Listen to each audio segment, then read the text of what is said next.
සාමාන්‍යයෙන් ගමේ ගෙදර කියන හොඳ මිනිස්සෙක්. ඒගොල්ලන්ට පෘථග්ජන මිනිස්සුયો කියලා කියන පෘථග්ජන සීලවන්ත. අපිට හොඳයි. ආර්යයන් වහන්සේලාට දුස්සීලයි. එහෙම කෙනෙකුට ආහාර වේලක් දුන්නොත් අනාගත ජීවිත ලක්ෂයක මට සාපිපාසාදී දුකක් නැතුව යනවා. තෙරුවන් නැත්නම් පංචාභිඥා අෂ්ට සමාපatti තියෙනවා තෙරුවන් සරණ ගිහිල්ලා නැහැ. එහෙම කෙනෙකුට ආහාර වේලක් ලැබලා දුන්නොත් අනාගත ජීවිත කෝටි ලක්ෂයක විපාක දෙනවා. තෙරුවන් සරණ ගිහිල්ලා පන්සිල් ආරක්ෂා කරන කෙනෙකුට ආහාර වේලක් දුන්නොත් අනාගත ජීවිත අසංකේයක විපාක දෙනවා. සෝවාන් ආර්ය ශ්‍රාවකයෙකුට ආහාර වේලක් දුන්නොත් කොයි තරම් කාලයක් විපාක දෙනවද කියලා සීමාවක් නැහැ. එතනින් එහාට සම්මා සම්බුදු පියාණන් වහන්සේ ගාවට එනකම් කොච්චර විපාක දෙනවද කියලා සීමාව සඳහන් කරලා නැහැ. නමුත් මේ පිළිබඳව අපිට ලොකු ශ්‍රද්ධාවක් නැහැ. මේ පිළිබඳව අපිට ලොකු විශ්වාසයක් නැහැ.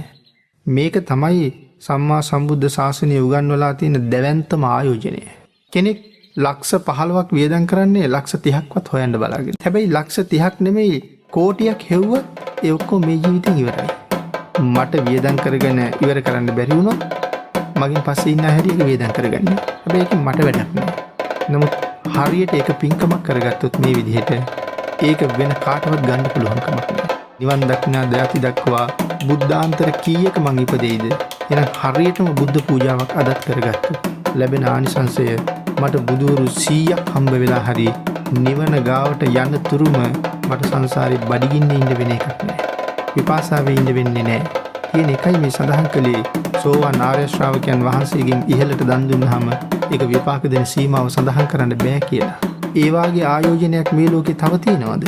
වෙන ආයෝජනයක් නෑ.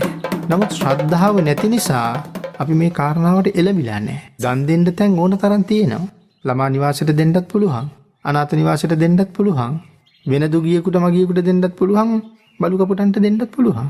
ඒ කොතෙන්ට දුන්නත් ආනිසංස ලැබෙනවා. නමුත් මෙච්චර ආනිසංස ලැබෙන්නේ නැහැ.